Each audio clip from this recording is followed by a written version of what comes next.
Hi, everybody. I'm Kathleen Byram, author of Conversations with Donkey, A Bipolar Journey. I'm here because I can't shut up. I already did one or two videos before this, and now I want to do another one. I'm not sure what I even want to say. I just need to talk. It's 12:04 in the morning on Tuesday, and I want to talk. What do I want to talk about? I'll talk about anything. Let me just do a little mental lottery roll in my head here for a second. I was talking about the ocean in my last video. I love the ocean. I loved it when we moved to San Francisco. Did I tell you about moving to San Francisco? It was in 97. I think I told you this. In 97, I got married to my son's father. And then 3 months later, he asked me to leave. And so I asked if I could take my son to San Francisco with me to live with my parents. And he said yes. And so we left. And on the way there, on the plane, I looked at Sean and I said, we escaped.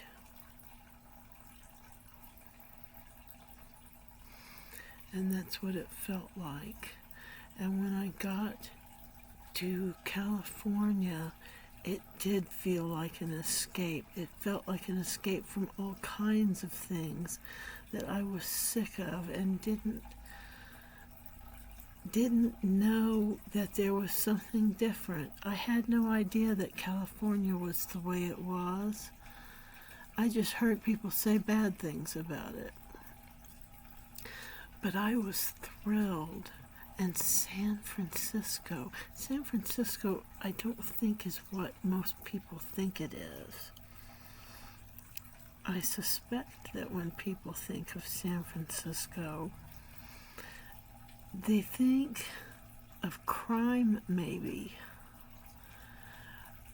I never felt any kind of connection to, I don't mean that. I never felt any kind of fear in San Francisco. I remember something that happened that was unusual. One time at night, I was on Geary. I was down by Ocean Beach, waiting for the bus. I was near Balboa.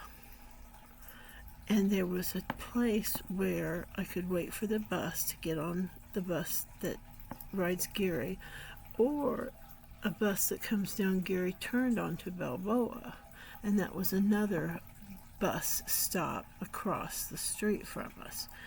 So I'm standing there and I'm thinking about it and trying to decide which one I want to go to, and I'm thinking it's going to be like SpongeBob. If I go to one, it's going to rush over here and come to the other one and vice versa.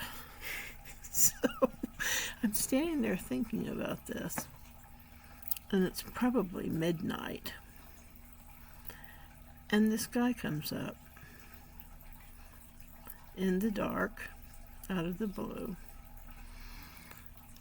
and starts talking to me. And he says, "Are you taping this?" And I just thought, oh, dang. What have we here? And so, of course, I explained to him that no, I wasn't taping it, and I tried to be as kind and nice to him as possible.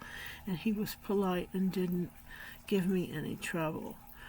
But you can bet I was looking for those buses. I wanted to get on the bus. I wasn't afraid. I just didn't want to have to bring the reality to him somehow. I didn't want to get in a conversation where I said something wrong. And obviously something was wrong for him to think that I was taping him. But that was the only situation I can think of where someone might have been scared. I remember another situation on the bus. I was alone on the bus in the back seat, and a man came in. He looked perfectly normal, except he wasn't. He was stone drunk, and I didn't realize it until he came back there, and he sat down kind of next to me, and he asked me if I would like for him to do a certain act to me. And I immediately stood up and said,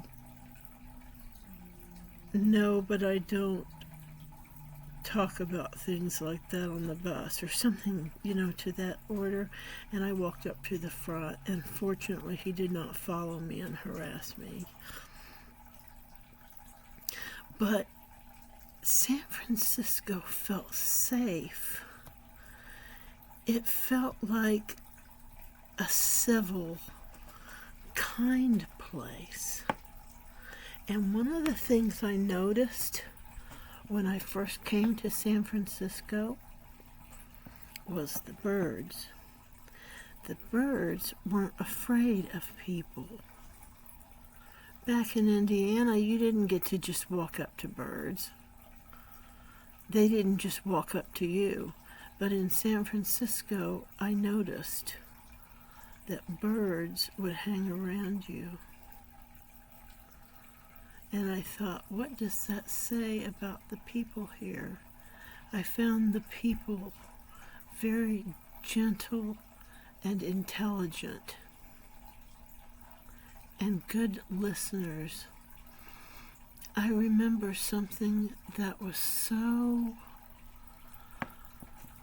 such a refreshing, empowering feeling was when I saw a doctor in San Francisco, and I made a joke to him,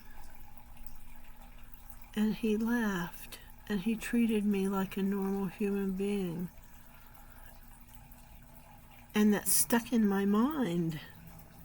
And the reason is because I was used to being treated like a little dumb doofus back in Indiana. The doctors out here are different too. California is different. Now, I don't feel safe in Sacramento, where I live now, the way I felt in San Francisco. The people were there were gentle and nice. Maybe some of you don't believe that could be true, but that was what my experience was. I don't know about your experience or what you've heard about it, and I remember one time I've heard bad stuff about, like my mother thought that the Haight was a dangerous place. Haight. There's the street Haight, and there's a street Ashbury, and that's where all the cool stuff is. The stuff from like the 60s and 70s, the stores. And they have hippie-like stuff there, and it's neat. And I remember saying that I wanted to go down there and check it out when we first moved there. And Mom said don't do it because it was dangerous there. It's not dangerous there. At least it wasn't when I was there. I was there in 97 to 2001 or something like that. It was absolutely fantastic, and it's almost 10 minutes, which is longer than I intended to talk. It's going to take forever to download this now. So I enjoyed talking to you about San Francisco, and I may talk some more about it. Thanks for listening, and please like and subscribe and give me a comment and tell me what you think of San Francisco. Is it the way I described it for you, or did you have a different experience? Thanks for listening. Bye-bye.